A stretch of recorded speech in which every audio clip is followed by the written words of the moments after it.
Hi everyone, welcome back in this video. और आज के वीडियो में हम बिहार बीएड अपकमिंग एग्ज़ाम के लिए टीचिंग एप्टीट्यूड सेक्शन से एक बहुत ही महत्वपूर्ण टॉपिक देखने वाले हैं। और इस टॉपिक का नाम है भौतिक पर्यावरण, सकारात्मक अधिगम वातावरण के आवश्यक तत्व, यानी कि physical environment elements of positive learning environment. तो इस चैप्टर को हम लोग देखेंगे पूरा, तो आप वीडियो में अंत तक बने रहिए।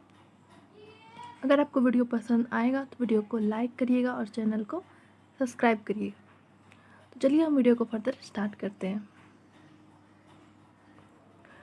सबसे पहले हम इस चैप्टर का ओवरव्यू करते हैं कि इसमें कौन कौन से टॉपिक हमको पढ़ना है। तो पहला टॉपिक है भौतिक पर्यावरण। ठीक है, भौतिक पर्यावरण जिसमें हमको अधिगम देखना है।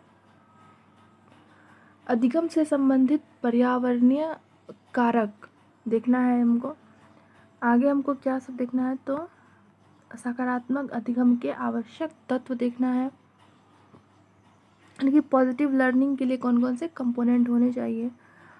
आगे देखते हैं कक्षा के वातावरण में सुधारक हेतु घटक, विद्यालय परिवेश का विश्लेषण देखेंगे, विद्यालय भवन का नियोजन एवं निर्माण, विद्यालय भवन की स्थिति, भवन संबंधित शैक्षिक आवश्यकताओं का निर्धारण, कमरों तथा साज सज्जा की सूची बनाना, सामान्य कक्षा कक्ष, विशेष कक्षा कक्ष, कक्षा कक्ष में भौतिक पर्यावरण, कक्षा कक्ष का भौतिक पर्यावरण। और आगे देखते हैं उससे रिलेटेड कुछ टॉपिक्स हैं।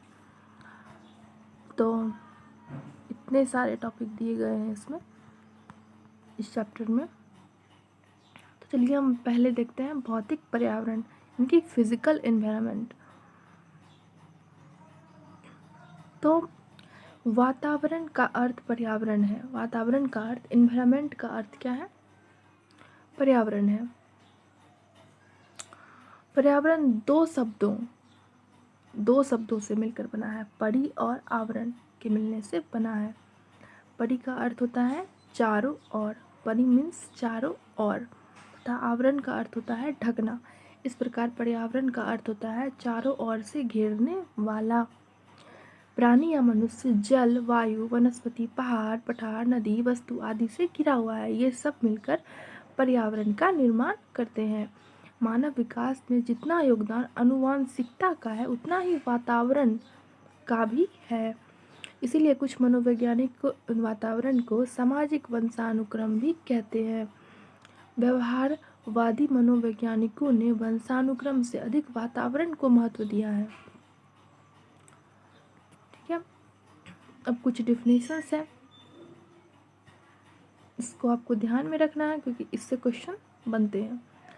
एनास्टी के अनुसार पर्यावरण वह हर चीज़ है जो व्यक्ति के जीवन के अतिरिक्त उसे प्रभावित करती है।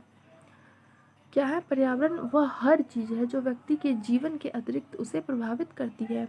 जिस बर्ट के अनुसार जो किसी एक वस्तु को चारों ओर से घेरे हुए है तथा उस पर प्रत्यक्ष प्रभाव डालता है, वह पर्यावरण है। हॉलैंड एवं डलगस के अनुसार जीवन जगत के प्राणियों के विकास, परिपक्वता, प्रकृति व्यवहार तथा जीवन शैली को प्रभावित करने वाला बाह्य समस्त शक्तियों, परिस्थितियों तथा घटनाओं को पर्यावरण में सम्मिलित किया जाता है और उन्हीं की सहायता से पर्यावरण का वर्णन किया जाता है। इसको हम एक बार फिर से पढ़ते हैं कि जीवन जगत के प्राणियों के विकास, परिपक्वता, प्रकृति व्यवहार तथा जीवन शैली को प्रभावित करने वाले बाह्य समस्त शक्तियों, परिस्थितियों तथा घटना को पर्यावरण में सम्मिलित किया जाता है और उन्हीं की सहायता से पर्यावरण का वर्णन किया जाता है। ठीक है, आपको बस इसमें स्टार्टिंग का याद रखना है। जैसे कि स्टार्टिंग में एनास्टी ने क्या कहा है, तो पर्यावरण वह हर चीज़ है। इस टाइप का आपको स्टार्टिंग का ये याद रखना है। जिस बर्ड ने क्या कहा है, जिस बर्ड ने कहा है जो किसी एक वस्तु को चारों ओर से घेरे, जिस बर्ड ने। और हॉलैंड ने एवं डलगस ने क्या कहा है, तो जीव जगत के प्राणियों के विकास, परिपक्वता, इतना। तो ये शुरू की जो थोड़ा सा मतलब सेंटेंस है उसको अगर आप थोड़ा सा ध्यान में रखते हैं तो वहाँ पे आप आसानी से एलिमिनेट कर सकते हैं जब ऑप्शंस आपको वहाँ पे दिए होंगे। तो आगे देखते हैं हम कक्षा का भौतिक पर्यावरण छात्रों के अधिगम को प्रत्यक्ष रूप से प्रभावित करता है, यानी कि छात्रों के लर्निंग को जो कक्षा का जो फिजिकल एनवायरनमेंट होता है वो प्रत्यक्ष रूप से प्रभावित करता है। भौतिक पर्यावरण के अंतर्गत प्रकाश, वायु आदि आते हैं। इस प्रकार यदि कक्षा में छात्रों को बैठने की समुचित व्यवस्था नहीं है तो कमरों में अंधेरा, रोशनी तथा हवा का कोई प्रबंध नहीं है, फर्नीचर टूटा है तथा कक्षा के बाहर निरंतर शोर मचता रहता है, तो ऐसी स्थिति में छात्रों का मन अधिगम से विरक्त हो जाता है। वह थोड़ी देर में थकान का अनुभव करने लगता है तथा इन सब बातों से उनके सीखने में बाधा उत्पन्न होती है। ठीक है, हम लर्निंग देखते हैं। अधिगम शिक्षण प्रक्रिया में अधिगम ही केंद्र बिंदु होता है। लर्निंग ही इस प्रक्रिया तथा शिक्षा जगत की संपूर्ण व्यवस्था में अधिगम तथा अधिगम करता ही मुख्य होता है, यानी कि लर्निंग और जो लर्न कर रहा है तो वो ही मुख्य होता है। अधिगम सीखना एक सामान्य प्रचलित प्रक्रिया है। मनुष्य जन्म से लेकर मृत्यु तक कुछ ना कुछ सीखता ही रहता है तथा प्रत्यक्ष और अप्रत्यक्ष अनुभवों से एक व्यक्ति के व्यवहार में परिवर्तन होते रहते हैं। ठीक है, तो अब अधिगम से संबंधित पर्यावरणीय कारक हम देखेंगे। तो कौन कौन से कारक है? तो अनुकूल वातावरण लर्निंग से रिलेटेड एक कारक है। शिक्षा के अनौपचारिक साधन, परिवार का वातावरण, सामाजिक एवं सांस्कृतिक वातावरण, विद्यालय का वातावरण, ये सारे साधन जो है यानी कि पर्यावरणीय कारक हैं जो लर्निंग को किसी न किसी तरह से प्रभावित करते हैं। तो पहला कारक हम देखते हैं अनुकूल वातावरण। तो वंशानुक्रम से बालक केवल अपने पूर्वजों के गुणों को ही प्राप्त करता है, लेकिन उन गुणों का समुचित विकास वातावरण द्वारा ही होता है। यदि वातावरण उचित नहीं है तो उसके गुणों का विकास भी ठीक दिशा में नहीं हो पाएगा। इससे अधिगम प्रक्रिया में बाधा उत्पन्न होती है। वातावरण का उचित होना वंशानुक्रम के विकास के लिए एक अनिवार्य शर्त है। अतः व्यक्ति वंशानुक्रम की आधारभूत मान्यताओं को विकसित करने के लिए वातावरण को उपयोगी बनाने में विश्वास करता है।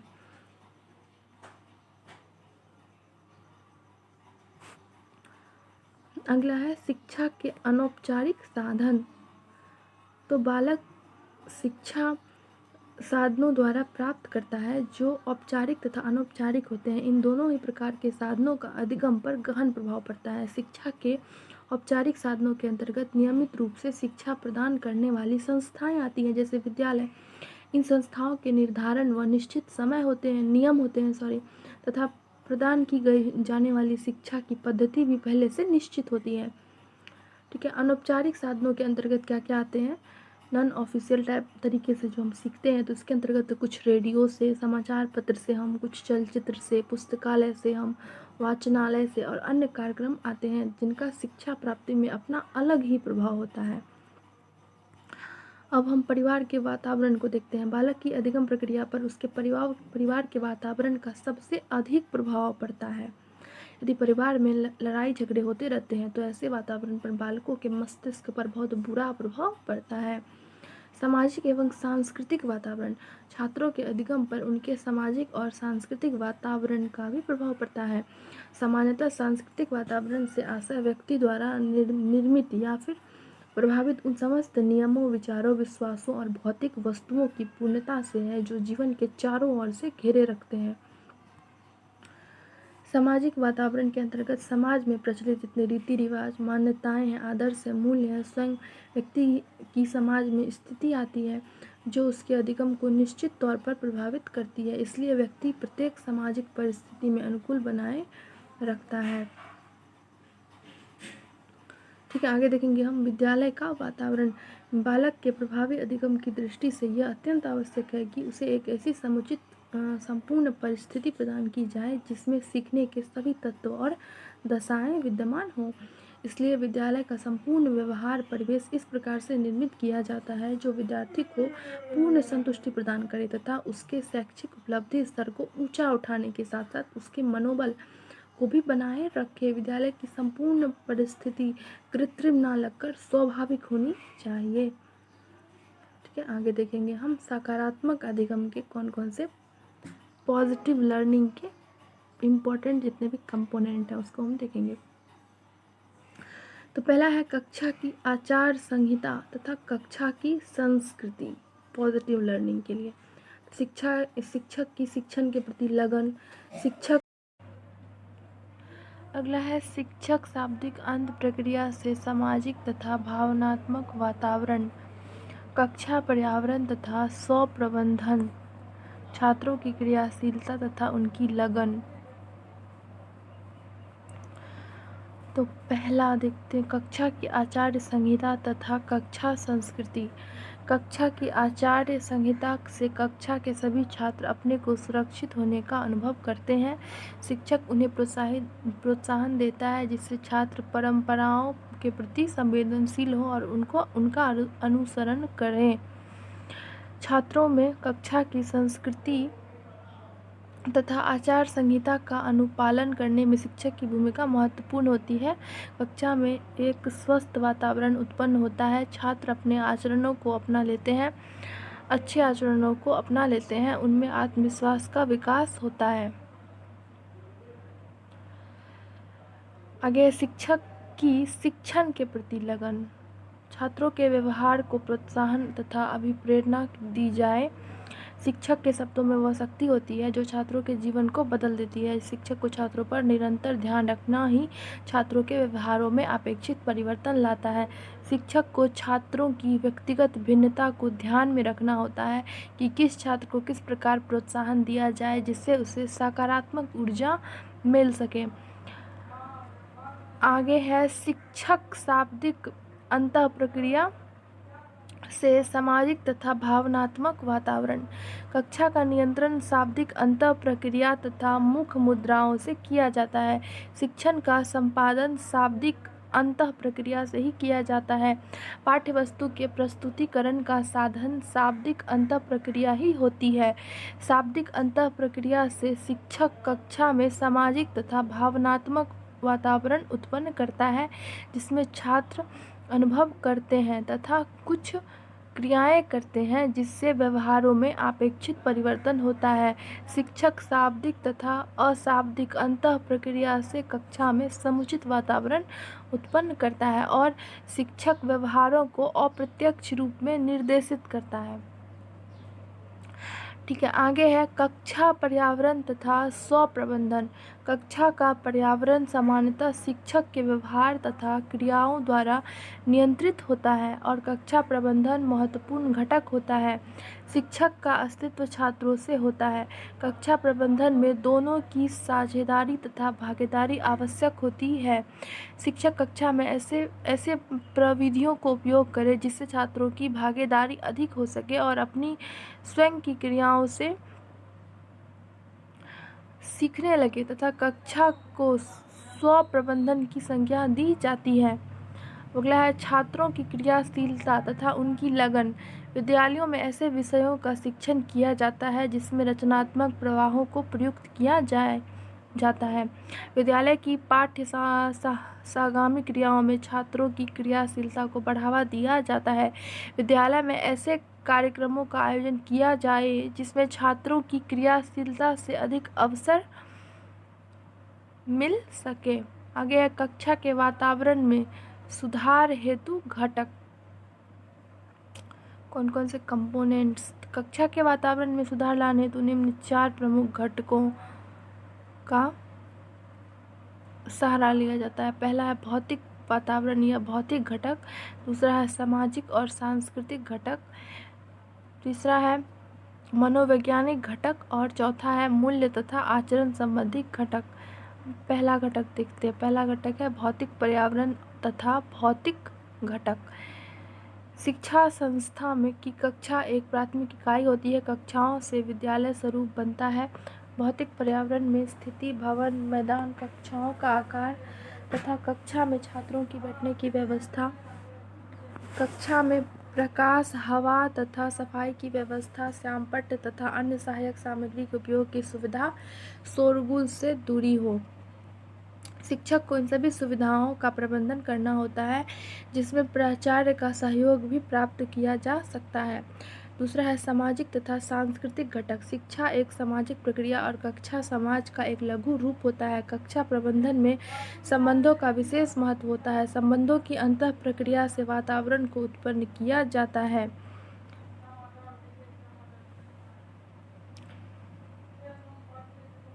आगे देखते हैं मनोवैज्ञानिक घटक।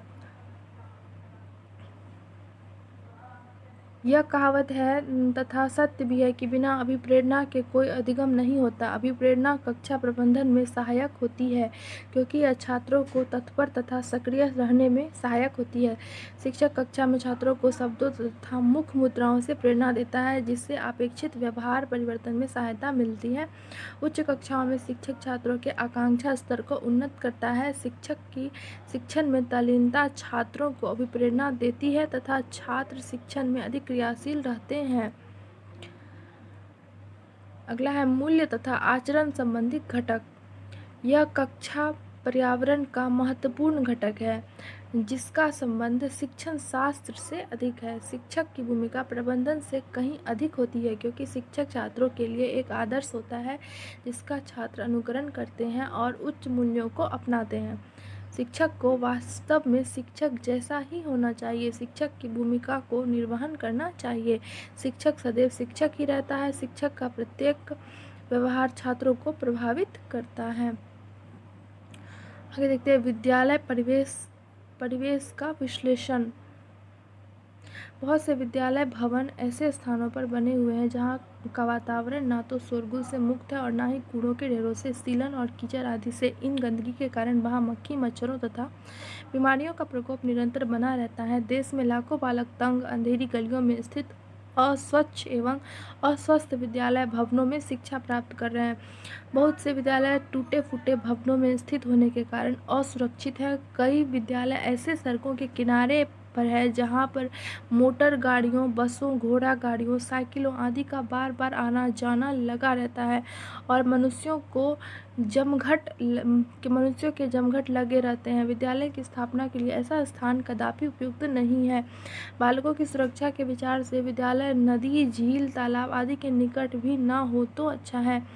लाखों छात्र किराए के ऐसे भवनों में शिक्षा प्राप्त करते हैं जो शैक्षिक दृष्टिकोण से बिल्कुल उपयुक्त नहीं है। इसमें कक्ष अत्यधिक छोटे हैं तथा उनमें प्राकृतिक वायु प्रसरण एवं प्रकाश की पर्याप्त व्यवस्था भी नहीं है, जिससे छात्रों के स्वास्थ्य पर बुरा असर पड़ता है। विद्यालय केवल वह स्थान नहीं है जहाँ परंपरागत विषयों का शिक्षण परंपरागत ढंग से किया जाए, वरन यह बालक का घर जैसा होना चाहिए जहां वह अपने जीवन के प्रारंभिक वर्षों को सुविधापूर्वक व्यतीत कर सके तथा अपने भविष्य में सफल और सुखी जीवन के लिए तैयार हो सके।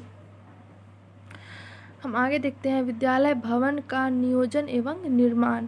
विद्यालय भवन के नियोजन एवं निर्माण में शिक्षा शास्त्री, समाज शास्त्री, स्थापत्य कलाकार, इंजीनियर, स्वास्थ्य विज्ञान विशेषज्ञ एवं अर्थशास्त्री की मिश्रित प्रतिभाओं की आवश्यकता होती है। शिक्षा शास्त्री और समाज शास्त्री समाज की आवश्यकताओं को ध्यान में रखकर शैक्षिक उद्देश्यों का ज्ञान प्रदान करते हैं, जिसकी पूर्ति के लिए विद्यालय भवन का निर्माण किया जाना है।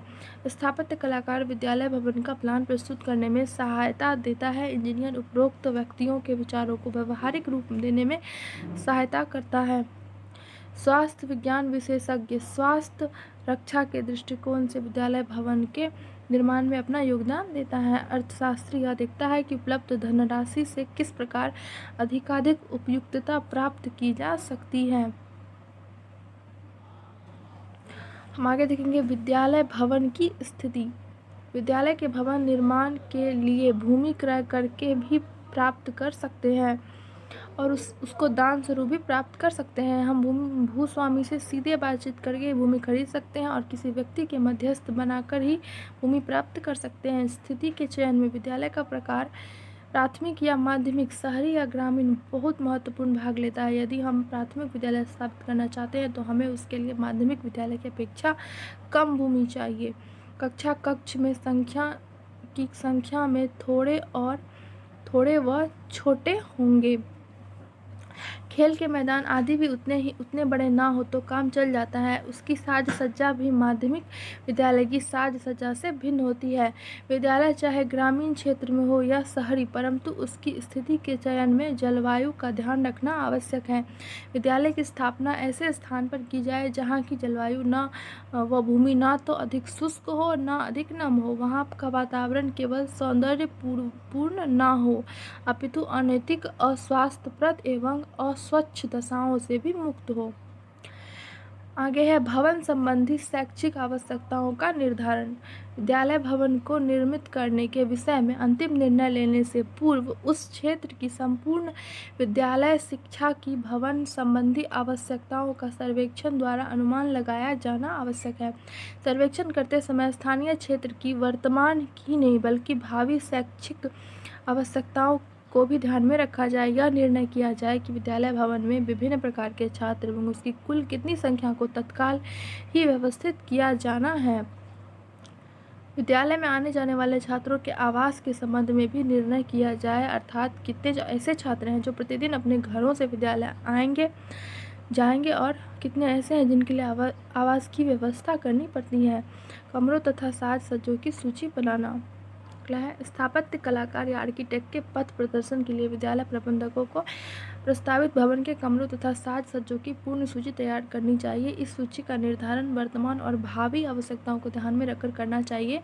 विद्यालय प्रबंधक इस सूची के तैयार करने में विशेषज्ञों की सलाह ले तो अच्छा होता है। अगला है सामान्य कक्षा कक्ष। सामान्य कक्षा कक्षों का आकार व माप छात्रों की संख्या पर अथवा सरकारी अनुदान प्राप्त विद्यालयों के लिए शिक्षा विभाग के इस विषय के दिए गए आदेशों पर आधारित है, परंतु शिक्षा विभाग के नियमों के अनुसार एक सामान्य कक्षा कक्ष में कम से कम 40 छात्रों के लिए पर्याप्त स्थान होना चाहिए। स्वास्थ्य की दृष्टि से एक छात्र को 8 से 10 वर्ग फुट स्थान प्राप्त होना उचित समझा गया है।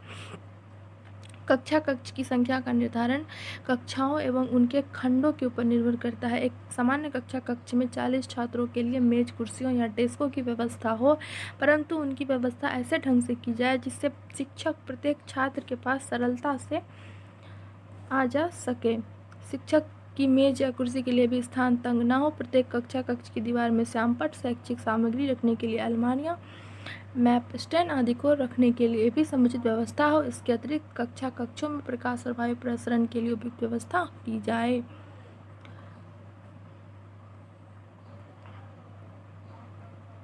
अब विशेष कक्षा कक्ष। किसी विशेष उद्देश्य से जब हम किसी कक्ष का निर्माण करते हैं तो उसे विशेष कक्षा कक्ष कहते हैं। समाज विज्ञानों के कक्ष। समाज विज्ञानों के कक्ष। अगला है आधुनिक शैक्षिक प्रवृत्तियों से इस बात पर बल दिया गया है कि प्रत्येक विषय के लिए एक विशेष कक्ष होना चाहिए जिसमें उस विषय का वातावरण निर्मित किया जा सके तथा उस विषय से संबंधित समस्त शैक्षिक सामग्री उसमें ढंग से सजाई जा सके जिससे शिक्षक और छात्र उसकी सरलता से सदुपयोग कर सकें। इतिहास और भूगोल के कक्षों की माप का निर्धारण छात्रों की संख्या से हो जो इसमें एक साथ बैठकर शिक्षा प्राप्त कर सकेंगे। इन कक्षों में छात्रों और शिक्षकों के लिए मेज, कुर्सी के अतिरिक्त इन विषयों से संबंधित शिक्षण सामग्री को सुव्यवस्थित रूप से रखने के लिए अलमारियों आदि के लिए भी स्थान रहता है। स्थान के अभाव में बहुत सी कीमती उपकरण विद्यालय में एक दूसरे के ऊपर व नीचे ठूस कर एक ही अलमारी में भर दिए जाते हैं। वर्षों तक उनका प्रयोग नहीं हो पाता। न शिक्षक को पता रहता है कि विद्यालय में कौन कौन सी वस्तुएं उनकी सहायता के लिए प्राप्त है, न बालकों को। कई बार यहाँ तक देखा गया है कि कीमती मानचित्रों, चार्टों आदि के कमरे के कोने में ढेर लगे रहते हैं। विषय कक्षाओं का आयोजन करते समय शिक्षण सामग्री व उपकरणों के लिए यथोचित व्यवस्था करना परमावश्यक है। आगे है गृह विज्ञान कक्ष। माध्यमिक स्तर पर लड़कियों के लिए गृह विज्ञान अनिवार्य विषय है। यह विषय अति व्यापक और व्यवहारिक है।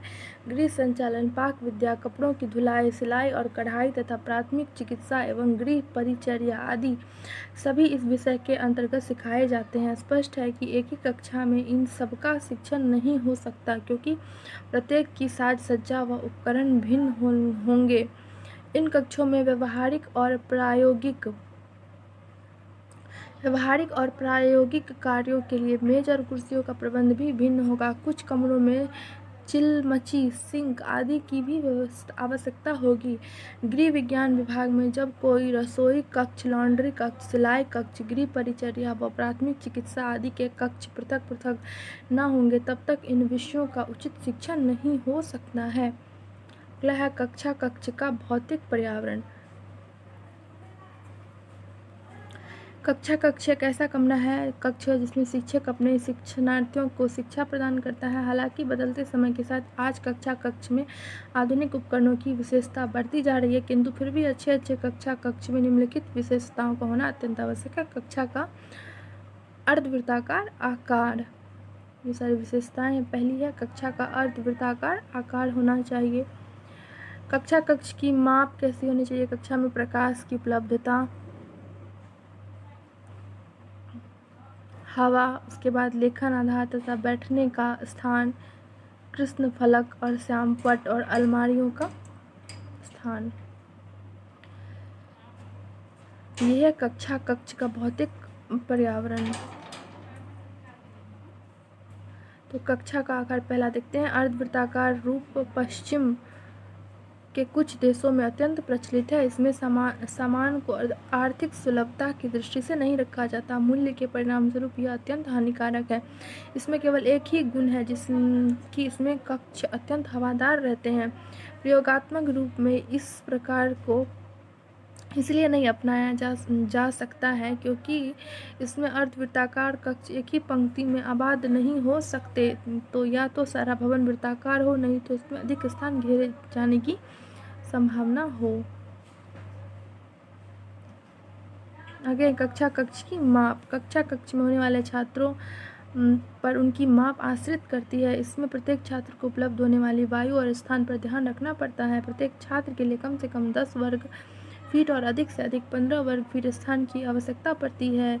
इस रूप में 40 छात्रों के लिए 600 वर्ग फीट स्थान की आवश्यकता पड़ती है। यदि किसी कारणवश छात्रों के प्रवेश की संख्या में वृद्धि हो तो उस कमरे में 60 छात्र बैठ सकते हैं और उस रूप में प्रत्येक छात्र को 10 वर्ग फीट स्थान उपलब्ध हो सकता है। कमरे की कर्ण रेखाएं उसी रूप में निश्चित की जा सकती है। कमरे की लंबाई 30 फीट से अधिक ना हो। उचित यही है कि अध्यापक का स्वर सबसे पीछे बैठने वाले छात्र तक पहुंचे और वह कृष्ण फलक को इतनी दूर यानी कि श्यामपट्ट को इतनी दूर से देख सके। इस आधार पर कमरे की चौड़ाई 20 फीट तक होनी चाहिए। यानी कि कमरे की लंबाई कितनी? 30 फीट और चौड़ाई कितनी? 20 फीट। कक्षा में प्रवेश की उपलब्धता। कई छात्रों की कमजोर दृष्टि को ध्यान में रखते हुए कमरे में प्रकाश का अत्यधिक महत्व है, जिससे कभी इनकार नहीं किया जा सकता है। कम प्रकाश वाले कमरों में छात्र कृष्ण फलक पर लिखे अक्षरों को सुगमता से नहीं पढ़ सकेंगे, अतः उनकी दृष्टि पर मात्रा से अधिक बोझ पड़ जाएगा। इसलिए आवश्यक है कि कमरे में यथोचित प्रकाश का प्रबंध किया जाए। यथोचित प्रकाश से अभिप्राय ऐसे प्रकाश से है जो हम किसी मेघाच्छन्न दिन में बाहर खुली हवा में देखते हैं। अगला, इसके लिए निम्नलिखित उपाय किए जा सकते हैं। कमरे में कई खिड़कियां तथा द्वार हो ताकि प्रकाश भीतर आ सके। छात्र को दाएं दिशा की अपेक्षा बाएं दिशा में प्रकाश आना चाहिए ताकि जिस समय वह लिखे उसकी कलम या पेंसिल की छाया ना पड़े। खिड़कियां कमरे के केवल एक तरफ ना हो, 2 तरफ उनका होना जरूरी है। यदि 3 तरफ से हो तो और भी अच्छा है ताकि प्रकाश एक ही स्रोत से न आकर छाया उत्पन्न करे। विभिन्न दशाओं से प्रकाश के आने पर किंचित धुंधलापन ग्रहण करता है। कमरे की रचना इस प्रकार हो कि वह वर्ष भर सूर्य की ओर अभिमुख ना हो। इतना भी नहीं होना चाहिए कि उसमें किसी मौसम में प्रकाश का अभाव हो। दीवारों पर सफ़ेदी होनी चाहिए या वे हल्के किसी रंग के रंगी जाए। गड्ढा रंग जैसे गहरा नीला या गहरा लाल आंखों पर बुरा प्रभाव डालता है। हल्का नीला अथवा हल्का लाल रंग, हरा रंग खिड़कियों के लिए अच्छा है। यदि द्वारों और स्तंभों पर भी यदि यही रंग किया जाए तो वे अत्यंत सुंदर दिखते हैं। कमरे की आंतरिक सजावट में भी गहरे रंगों का प्रयोग नहीं होना चाहिए। पर्दों का रंग भी हल्का होना ठीक है। भवन के द्रव्य साधन और लकड़ी का सामान भी विभिन्न रंग में होना चाहिए, किंतु उसमें भी अधिक चमकीलापन और गूढ़ापन ना हो। हल्के रंग की मात्रा 50% से अधिक नहीं बढ़नी चाहिए। यदि सूर्य का ताप सीधे कमरे में प्रवेश करता है तो काफ़ी क्षेत्र में फैल रहा है तो खिड़कियों पर पर्दे डाल देने चाहिए। यदि कमरा कारणवश अंधकारमय हो तो उसमें कृत्रिम प्रकाश का प्रबंध किया जाए, दीवार पर बल्ब लगाया जाए अथवा उन्हें छत से लटकाया जा सकता है, लेकिन उसमें उत्तम ट्यूब का प्रकाश है, लेकिन सबसे उत्तम ट्यूब का प्रकाश होना चाहिए। अगला है हवा। प्रकाश के साथ हवा का आगमन होता है। प्रत्येक कक्ष में छात्र के लिए कितनी हवा की आवश्यकता है इसका उल्लेख ऊपर हो चुका है। हवा के लिए भी वही साधन अपनाया जाए जिसका विवरण प्रकाश के संदर्भ में हुआ है। प्रकाश और वायु के आने जाने के लिए कमरे में कई निर्गम स्थान होने चाहिए। कुछ अन्य सुझाव आगे दिए जा रहे हैं। खिड़कियों में जाली लगी हुई हो ताकि उनके खोले जाने पर कीड़े मकोड़े और धूल अंदर प्रवेश ना करे। खिड़कियों की ऊंचाई फर्श से केवल 4 फीट ऊपर हो। खिड़कियों की पर्याप्त चौड़ाई और ऊंचाई होनी चाहिए ताकि यथेष्ट हवा अंदर आ सके। हवा प्रवेश के अन्य तरीके भी हो। कमरे के फर्श वाले रोशनदान हो जहां से ताज़ी हवा अंदर आ सके। छत के ऊपर भी रोशनदान हो जिससे गंदी हवा बाहर निकास हो। यदि कमरे में चिमनी हो तो उसका धुआं अथवा गैस अंदर नहीं आनी चाहिए, वह बाहर ही जाना चाहिए। भारत जैसे गर्म देशों में पंखे प्रत्येक कमरे की छत पर लगे हुए हो। ग्रीष्म तथा वर्षा ऋतु में पंखों से ठीक हवा आने पर कभी कभी भी पसीना आने, दम घुटने या बार बार प्यास लगने की शिकायत नहीं आ सकती।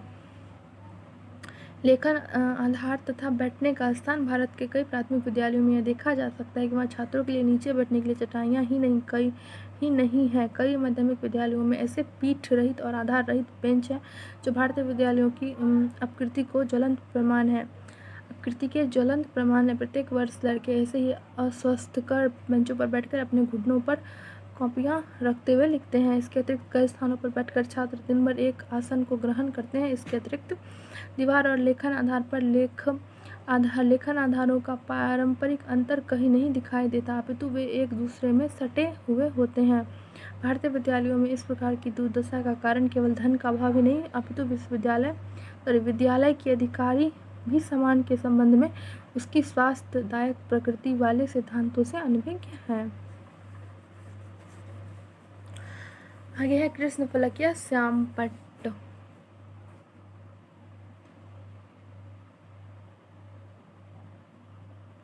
तो भित्ति कृष्ण फलक अत्यंत किफायत वाला है। इसे भवन निर्माण के समय ही निर्मित किया जा सकता है। यह लंबा चौड़ा भी हो सकता है तथा अध्यापक की भुजा इस पर लिखते समय स्वच्छता पूर्वक गतिशील भी हो सकती है। हाँ, ठीक है, हो सकती है। तो इस पर अधिक से अधिक लिखा जा सकता है। गणित तथा ड्राइंग के रेखा चित्रों के लिए इसे उत्तम माना जाता है। इसमें एक दोष यही है कि यह गतिशील नहीं है। इसके अधिक चमक द्वारा आंखों पर प्रभाव पड़ता है। इसे प्रमुख रूप से प्रयोग न किया जाने के स्थान पर विशेष अवसर पर उपयोग में लाया जा सकता है। अब अलमारियाँ। झारण, खड़िया, नक्शे, ग्लोब, प्रसंग पुस्तकें, पुस्तकालय की पुस्तकें, चित्र, एल्बम, चार्ट तथा मॉडल आदि सुरक्षित रखने के लिए कक्षा में अलमारी की आवश्यकता है। दीवार में बनी अलमारियाँ अच्छी रहती हैं और इसके आगे शीशे लगे होने चाहिए। चींटियों और दीमक से अलमारियों को सदा बचाना चाहिए। कक्षा में नक्शे रखने के लिए भी अलमारियाँ हो सकती हैं। कक्षा को नक्शा दिखाने के लिए ढांचे और गतिमान यंत्र की आवश्यकता है। ठीक है, तो हम कवर कर चुके हैं। पूरे चैप्टर को हमने कवर कर लिया है और मिलते हैं अगले वीडियो में। और हमने लगभग सारे टॉपिक को कवर कर लिया है बिहार बीएड के टीचिंग एप्टीट्यूड के, और ये टीचिंग एप्टीट्यूड का लास्ट वीडियो है। So thank you for watching this video.